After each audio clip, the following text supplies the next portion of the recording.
तो यूक्रेन ने दावा किया कि शनिवार को नीप्रो शहर पर हमले के लिए रूस ने अपनी सबसे खतरनाक मिसाइल KH-22 का इस्तेमाल किया और पुतिन की इस मिसाइल के आगे अमेरिका और पश्चिमी देशों से मिले एयर डिफेंस सिस्टम भी फेल हो गए। और आग उगलती पुतिन की मिसाइल नीप्रो शहर की एक बड़ी बिल्डिंग से जा टकराई। मिसाइल का वार इतना जोरदार था कि बिल्डिंग के बीचों बीच एक बड़े हिस्से के परखच्चे उड़ गए। और ऐसा होता भी क्यों नहीं, पुतिन की KH-22 मिसाइल जंगी जहाजों पर वार करके उन्हें तबाह करने के लिए जानी जाती है। कहा जाता है कि एक बार ये मिसाइल जिस युद्धपोत को अपने निशाने पर ले लेती है उसका बच पाना नामुमकिन होता है। पुतिन की ये ताकतवर मिसाइल इतनी घातक बताई जाती है कि यूक्रेन की सेना के पास इसका कोई तोड़ ही नहीं है। जबकि अमेरिका और पश्चिमी देशों से मिले एयर डिफेंस सिस्टम भी KH-22 के हमले के आगे फेल हो गए और इस मिसाइल ने यूक्रेन के दक्षिण में बसे नीप्रो शहर को एक बहुत बड़ा घाव दे दिया।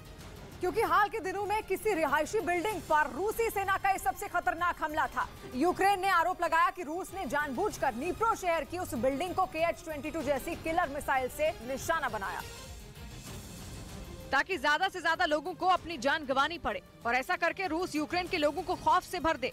इससे पहले पिछले साल सितंबर के महीने में जापोरिजिया में हुए हमले के बाद मरने वालों की संख्या के लिहाज से सबसे बड़ा हमला है, जिसके लिए पुतिन ने ऐसी मिसाइल का इस्तेमाल किया जिसको यूक्रेन ट्रैक तो कर सकता है लेकिन उसे मार गिराने की ताकत उसके पास नहीं है। यूक्रेन पर हमले शुरू होने के बाद अब तक रूस ऐसी 210 मिसाइलें की बारिश कर चुका है और घातक पश्चिमी हथियारों से लैस यूक्रेन की सेना इनमें किसी भी रूसी मिसाइल को तबाह नहीं कर पाई है। 950 किलो वजनी रूस की KH-22 मिसाइल 600 किलोमीटर तक सटीक हमला कर सकती है और इसे मार गिराना बेहद ही मुश्किल है। यूक्रेन खुद इस बात को जानता है कि उसके पास ऐसा डिफेंस सिस्टम नहीं है जो KH-22 को ढेर कर सके। हालांकि उसने ये जरूर साफ किया कि इस मिसाइल की तोड़ अमेरिका का पेट्रियट मिसाइल डिफेंस सिस्टम है,